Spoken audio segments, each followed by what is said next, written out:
Sumainyo ang Panginoon. At sumainyo. Ang mabuting balita ng Panginoon ayon kay San Marcos. Pagpuri sa iyo, Panginoon.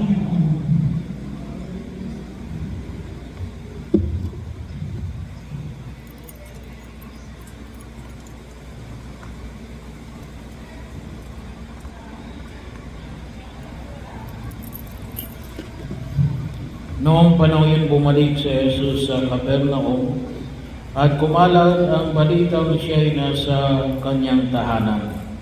Kaya nagkatipon ang napakaraming tao, ano pa't wala nang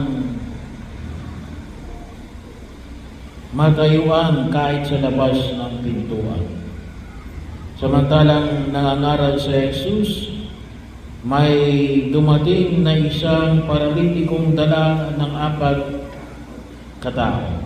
Hindi nila ito mailapit kay Jesus dahil sa dami ng tao, kaya ibinakbak nila ang bubong ng tapat niya at hinihukos ang paralitikong nakaratay sa kanyang higaan.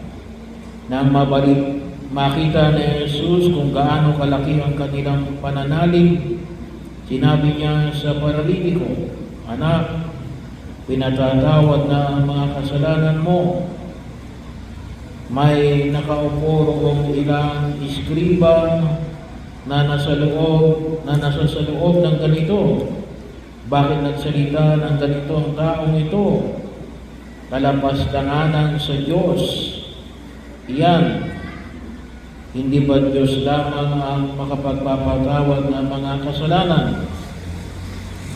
Talos na Jesus ang kanilang iniisip, kaya sinabi niya, "Bakit kayo nagsasaloob ng ganyan? Alin ba ang lalong madali?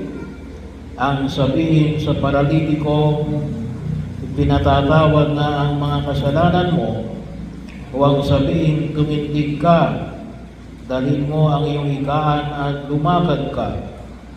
Patutunayan ko sa inyo na dito sa lupa, ang anak ng tao ay may kapangyarihang magpatawad ng mga kasalanan." Sinabi niya sa paralitiko, "Tumindig ka, dalhin mo ang iyong higaan at umuwi ka." Tumindig naman ang paralitiko, binuhat ang kanyang higaan at umalis, na nakikita ng lahat. Sila'y pawang ng gilalas at nagpuri sa Diyos.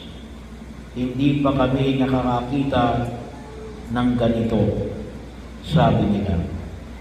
Ang mabuting balita ng Panginoon. Pagpuri sa iyo, Panginoon.